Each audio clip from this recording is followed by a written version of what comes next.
Digital arrest पर supreme court गंभीर। दोस्तों, डिजिटल अरेस्ट पर सुप्रीम कोर्ट गंभीर। सूचना प्रौद्योगिकी के युग में साइबर अपराध एक गंभीर चुनौती बन गया है। इसमें हैकिंग, डेटा चोरी, वित्तीय धोखाधड़ी, साइबर बुलिंग और मेलवेयर फैलाने जैसे अवैध कार्य शामिल हैं। ऑनलाइन बैंकिंग का उपयोग करने वाले व्यक्तियों के से लेकर दैनिक कार्यों के लिए कंप्यूटर पर निर्भर व्यवसायों तक कई लोग साइबर अपराधों का अनुभव करते हैं। उदाहरणों में फिशिंग ईमेल के माध्यम से पहचान की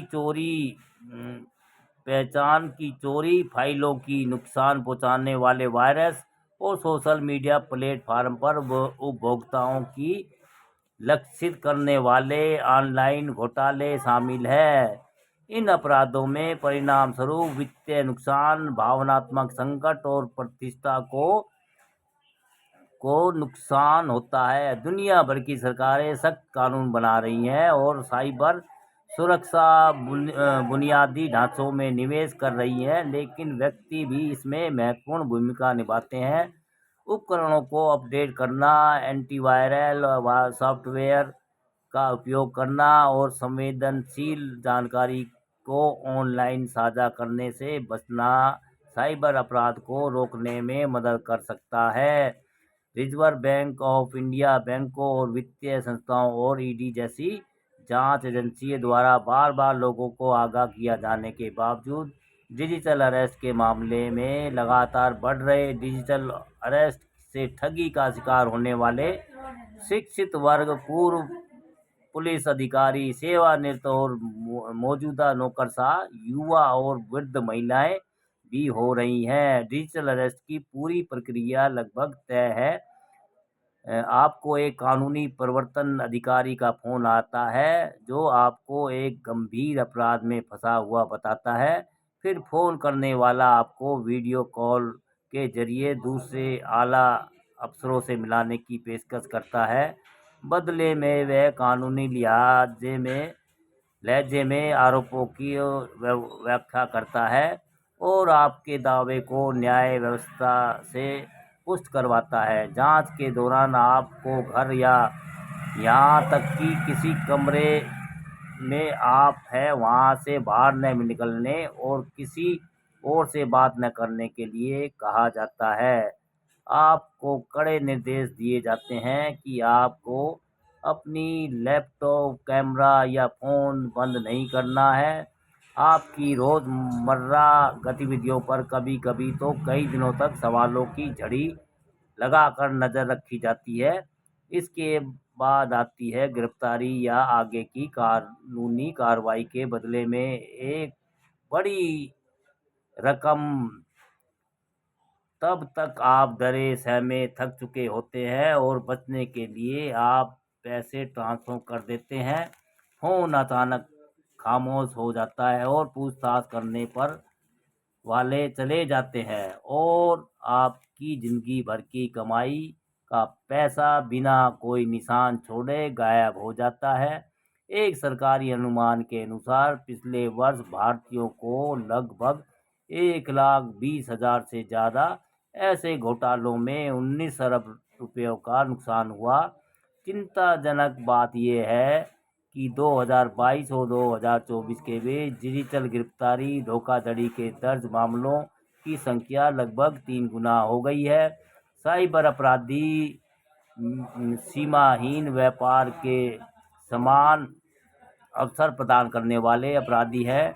उनका दायरा बहुत बड़ा है। अनुमान लगाया जाता है कि 2025 में वैश्विक साइबर अपराध की आर्थिक लागत 10 ट्रिलियन अमेरिकी डॉलर से अधिक होगी।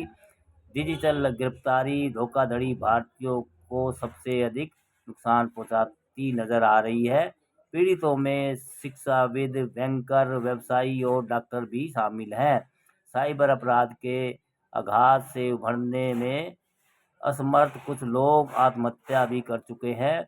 यद्यपि साइबर अपराध से निपटने के लिए भारत में कानून कड़े किए जा गए हैं, उनके बावजूद लोग स्कैम का शिकार हो रहे हैं। सुप्रीम कोर्ट ने बढ़ते डिजिटल अरेस्ट घोटाले का संज्ञान लेते हुए सीबीआई को डिजिटल अरेस्ट के सभी मामलों की जांच का निर्देश दिया है। इसमें कोई संदेह नहीं है कि साइबर अपराधियों के संगठित गिरोह का काम कर रहे हैं और उनके तार संभवतः की बैंकिंग क्षेत्र से भी जुड़े हुए हैं। शीर्ष अदालत ने सीबीआई जांच को मजबूत करने के लिए कड़े निर्देश भी दिए हैं। सीबीआई को भ्रष्टाचार निवारण अधिनियम के तहत बैंकों की भूमिका की भी जांच करने की पूरी छूट होगी।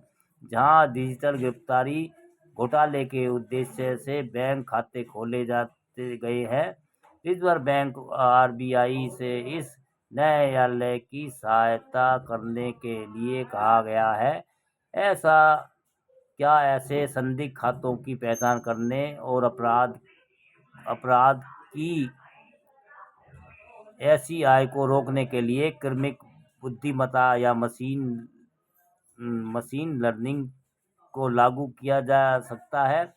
सूचना प्रौद्योगिकी मध्यस्थ नियम 2021 के तहत अधिकारियों की जांच के दौरान आवश्यकता अनुसार सीबीआई के साथ नियम के अनुसार तहत अधिकारियों के साथ सीबीआई के साथ सहयोग करने का आदेश दिया गया है। जिन राज्यों ने अपने अपने राज्यों में जांच के लिए सीबीआई को सहमति नहीं किया है, उन्हें जांच के लिए सहमति करने का निर्देश दिया गया है, ताकि सीबीआई अखिल भारतीय स्तर पर व्यापक कार्रवाई कर सके। ऐसे अपराधों की गंभीरता और इस तथ्य को ध्यान में रखते हुए यह अपराध भारत के क्षेत्रीय अधिकार क्षेत्र से बाहर भी हो सकते हैं।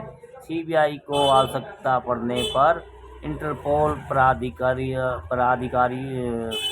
प्राधिकारियों से सहायता के लिए अनुरोध करना चाहिए। दूरसंचार सेवा प्रदाता एक ही नाम से कई सिम कार्ड जारी कर लापरवाह रवैया अपना रहे हैं।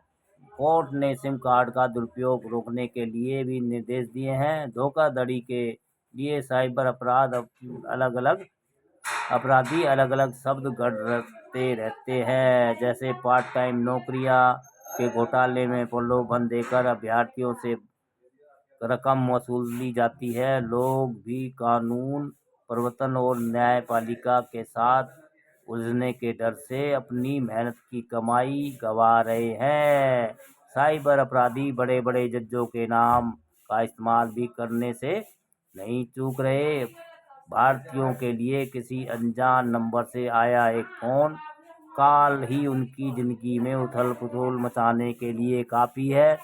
बेहतर यही होगा कि जागरूक बने और ऐसे फोन कॉल आने पर हड़बड़ाए आठ में कोई कदम न उठाए, तभी इससे बचा जा सकता है। दोस्तों, डिजिटल अरेस्ट या सुप्रीम कोर्ट गंभीर डिजिटल अरेस्ट पर सुप्रीम कोर्ट गंभीर हो गया। दोस्तों, आए दिन नई नई खबरें आ रही है, सरकार क्या कर रही है क्या नहीं कर रही है। नए नए नियम कानून बना के जीएसटी पे जीएसटी लोगों को तबाह कर रखा सरकार ने। और भैया ये साइबर अटैक हो रहे हैं, उसके बारे में कोई सरकार क्या कार्रवाई कर रही है भैया। दोस्तों, जानकारी अच्छी लगे तो वीडियो को लाइक कमेंट शेयर भी करते रहिए, हौसला बढ़ाते रहिए।